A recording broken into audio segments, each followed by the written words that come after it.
नमस्कार साथियों, आज वाली क्लास में अपन लोक सेवा आयोग के बारे में चर्चा करेंगे। जो आपके सिलेबस में तीसरी इकाई में टॉपिक दिया हुआ है लोक सेवा आयोग या संघ लोक सेवा आयोग, उसके बारे में आज अपन अध्ययन करेंगे।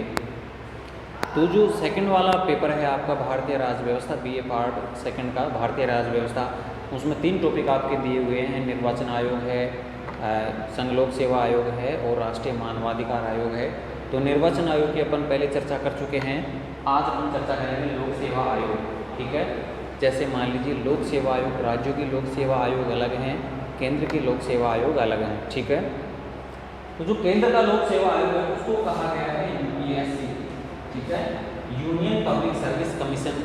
जैसे मान लीजिए यहाँ अपन राजस्थान की बात करते हैं तो जैसे आरपीएससी, ठीक है, Rajasthan public service commission. You और आर का जो डिफरेंस है वो एक ही अक्षर का डिफरेंस है, यानी कि यूनियन पब्लिक सर्विस कमीशन संघ लोक सेवा आयोग और आरपीएससी से राजस्थान लोक सेवा आयोग। तो जो संघ लोक सेवा आयोग है उसको अनुच्छेद 315 में डिफाइन किया गया है, भाग 14 के तहत अनुच्छेद 315 में।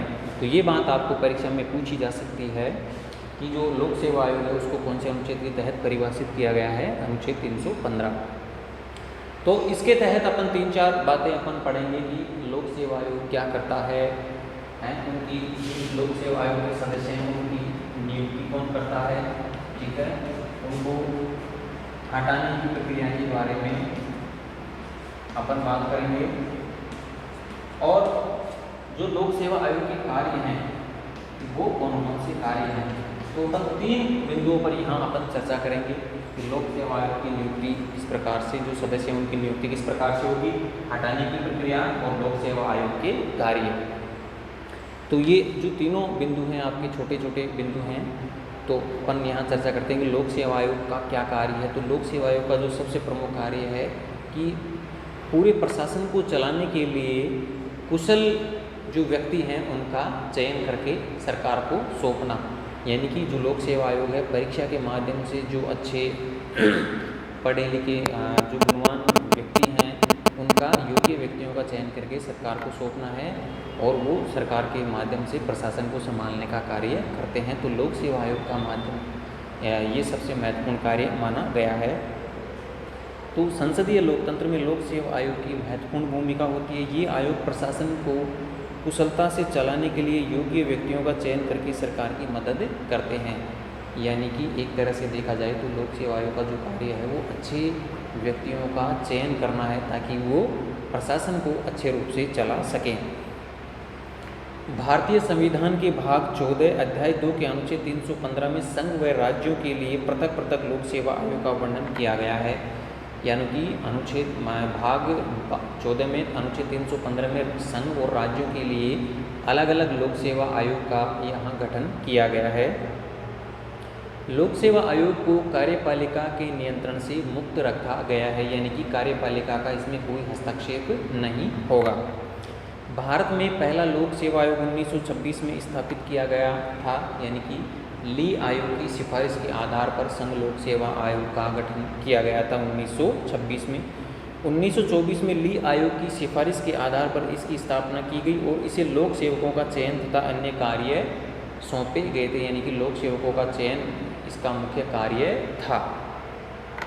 1935 के भारत शासन अधिनियम के उपबंधों के अधीन संघ लोक सेवा आयोग स्थापित होने पर इसके कार्यों का और विस्तार कर दिया गया, यानी 1935 के अधिनियम के बाद जो है इसके कार्यों को और बढ़ा दिया गया। 26 जनवरी 1950 को जब संविधान लागू हुआ तो यह व्यवस्था की गई कि संघ सरकार के लिए तथा राज्यों में पृथक पृथक आयोग गठित किए जाएं। यानी कि 26 जनवरी 1950 को जब संविधान लागू हुआ तो ये प्रावधान किया गया है कि एक संघ के लिए और राज्यों के लिए पृथक पृथक लोक सेवा आयोग गठित किए जाएं। 2 या अधिक राज्यों का एक ही संयुक्त लोक सेवा आयोग भी गठित किया जा सकता है, यानी कि 2 या अधिक जैसे राज्य मान लीजिए छोटे राज्य हैं तो उनका एक लोक सेवा आयोग भी गठित किया जा सकता है। ये तो हो गया एक तरह से लोक सेवा आयोग का जो आपका सामान्य सा परिचय। यानी कि भारतीय संविधान के अनुच्छेद 315 के अनुसार संघ के लिए एक लोक सेवा आयोग तथा प्रत्येक राज्य के लिए एक लोक सेवा आयोग होगा। 1990 से संघ लोक सेवा आयोग में अध्यक्ष सहित 10 सदस्य हैं, यानी कि 1990 से।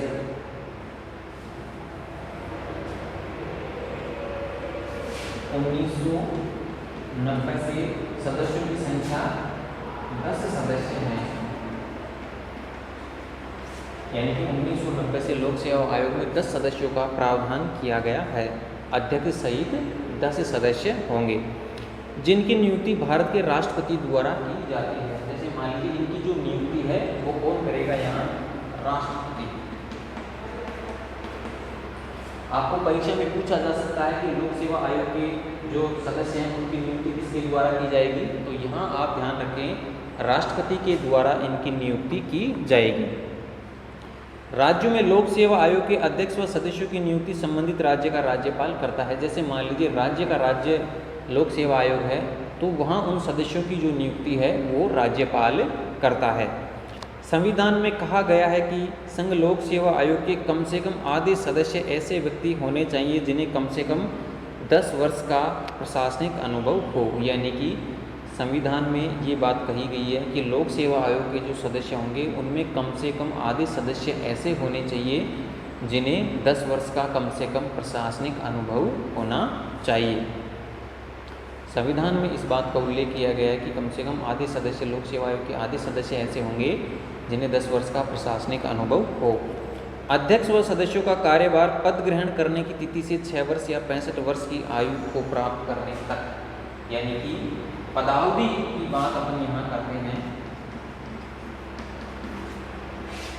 तो 6 वर्ष या 65 वर्ष। और जो राज्य लोक सेवा आयोग की अपन बात करते हैं, राज्य आयोग की यहाँ अपन बात करते हैं तो 6 वर्ष या 62 वर्ष, यानी कि लोक सेवा आयोग के जो सदस्यों का जो कार्यकाल पूछा जाएगा अध्यक्ष का, तो 6 वर्ष या 65 वर्ष आप याद रखें, यह आपसे पूछा जा सकता है परीक्षा में। अध्यक्ष व सदस्यों का कार्यभार पद ग्रहण करने की तिथि से 6 वर्ष अथवा 65 वर्ष की आयु को प्राप्त करने जो भी पहले हो सकता है। वहीं राज्य लोक सेवा आयोग का कार्यकाल 6 वर्ष या 62 वर्ष तक निश्चित किया गया है, यानी कि तो राज्य लोक सेवा आयोग का कार्य 6 वर्ष या 62 वर्ष की आयु तक फिक्स किया गया है। अपनी कार्यावधि की समाप्ति के बाद संघ लोक सेवा आयोग का कोई भी सदस्य भारत या किसी राज्य सरकार के अधीन किसी पद पर काम नहीं कर सकता। जैसे मान लीजिए संघ लोक सेवा आयोग का सदस्य रिटायर हो जाता तो उसके बाद वो भारत सरकार के किसी पद पर कार्य नहीं कर सकता, किंतु वह संघ लोक सेवा आयोग या किसी राज्य लोक सेवा आयोग का अध्यक्ष बन सकता है। यानी कि जैसे मान लीजिए संघ लोक सेवा आयोग को कोई अध्यक्ष के अलावा यहाँ बात हो रही है तो वो संघ लोक सेवा आयोग का अध्यक्ष बन सकता है या राज्य लोक सेवा आयोग का भी अध्यक्ष बन सकता है। इसके अलावा वो किसी पद को धारित नहीं करेगा। अब जो सदस्यों को हटाने की प्रक्रिया है वो किस प्रकार से होती है, संघ लोक सेवा आयोग के जो सदस्य हैं उनको हटाने की क्या प्रक्रिया है, तो संविधान निर्माताओं द्वारा यह जरूरी समझा गया कि लोक सेवा आयोग की स्वायत्तता को बरकरार रखा जाए, सरकार उनके मामलों में प्रत्यक्ष रूप से हस्तक्षेप न कर सके। यानी कि जो संविधान निर्माता उन्होंने भी सोचा कि लोक सेवा आयोग की जो स्वायत्तता है उसको स्वतंत्र रखा जाए, उस पर किसी प्रकार का हस्तक्षेप न हो, क्योंकि आयोग की स्वायत्तता ही उन्हें सक्षम निकाय बना सकती है। भारतीय संविधान के अनुच्छेद 317 में सदस्यों को अपदस्थ करने की विधि का वर्णन किया गया है, यानी कि 315 में संघ लोक सेवा आयोग को परिभाषित किया गया, 317 में सदस्यों को हटाए जाने की प्रक्रिया का उल्लेख किया गया है। नियुक्ति के बाद सरकार सदस्यों की सेवा शर्तों में कोई परिवर्तन नहीं कर सकती। जैसे मान लीजिए लोक सेवा आयोग के सदस्य चुने गए तो चुनने के बाद उनकी सेवा शर्तों में किसी प्रकार का परिवर्तन नहीं हो सकता और न ही उन्हें मनमाने ढंग से हटाया जा सकता है। संघ या राज्य लोक सेवा आयोग के अध्यक्ष या किसी सदस्य को प्रमाणित दुराचार के आधार पर ही हटाया जा सकता है, यानी कि उन पर किसी प्रकार का जब आरोप सिद्ध होता है तो उसी के आधार पर उनको हटाया जा सकता है। दुराचार को प्रमाणित करने की प्रक्रिया संविधान द्वारा निश्चित की गई है, यानी कि वो दुराचार की जो प्रक्रिया है वो संविधान द्वारा उल्लेख किया गया है, संविधान द्वारा निश्चित की गई है। राष्ट्रपति द्वारा ऐसा मामला सर्वोच्च न्यायालय के विचारार्थ पेश किया जाता है। राष्ट्रपति द्वारा जो ऐसा मामला है वो सर्वोच्च न्यायालय के विचारार्थ पेश किया जाता है। संविधान के अनुच्छेद 145 द्वारा निर्धारित प्रक्रिया के अनुसार जांच करने के पश्चात न्यायालय अपना प्रतिवेदन राष्ट्रपति को पेश करेगा, यानी कि न्यायालय के द्वारा उसकी जांच की जाएगी और फिर जो न्यायालय अपना जो परामर्श है वो राष्ट्रपति को पेश करता है। इस जांच के पूरा होने तक संघ लोक सेवा आयोग के अध्यक्ष या सदस्य को राष्ट्रपति तथा राज्यों के लोक सेवा आयोग के संबंध में राज्यपाल निलंबित कर सकता है, यानी कि जब तक उस सदस्य के बारे में जांच चलती है तब तक राष्ट्रपति उस सदस्य को निलंबित कर सकता है। राष्ट्रपति लोक सेवा आयोग के अध्यक्ष या किसी सदस्य को निम्न कारणों से अपदस्थ कर सकता है, यानी कि जो संघ लोक सेवा आयोग हो चाहे राष्ट्रीय लोक सेवा आयोग हो, तो वो कारण निम्न है। उन कारणों के आधार पर उस सदस्य को जो है राष्ट्रपति अपने उसके पद से मुक्त कर सकता है या उनको हटा सकता है। वह दिवालिया हो, वह अपने कार्यकाल में कोई अन्य संवैधानिक कार्य स्वीकार कर ले, यानी कि जब वो पद पर है तो अगर कोई दूसरा कार्य उसने स्वीकार कर लिया संवैधानिक कार्य, तो उसको जो है राष्ट्रपति पद से हटा सकता है। राष्ट्रपति की दृष्टि में वह मानसिक या शारीरिक दुर्बलता के कारण अपने पद पर कार्य करने में असमर्थ हो, यानी कि उस पर किसी प्रकार का शारीरिक मानसिक दबाव है या किसी कारण शारीरिक कष्ट के कारण वो अपने पद का उपयोग करने में अगर असमर्थ है तो राष्ट्रपति उसको हटा सकता है।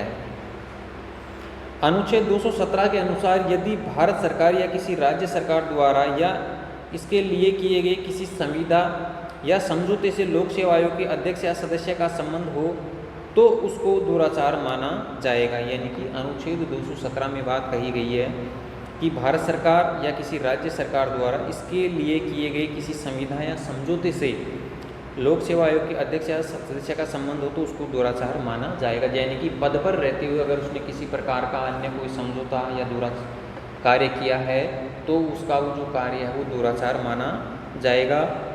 और अध्यक्ष या सदस्य का संबंध हो तो उसको दुराचार माना जाएगा तथा इस आधार पर उससे पदच्युत किया जा सकता है, यानी इस आधार पर उसको पद से हटाया जा सकता है। तो ये कारण है कि वह दिवालिया हो, अपने पद का उपयोग करने में असमर्थ हो या किसी प्रकार का उसने पद धारित कर लिया हो या किसी समझौते से उसका संबंध हो, तो राष्ट्रपति इन कारणों से उसको उसके पद से हटा सकता है।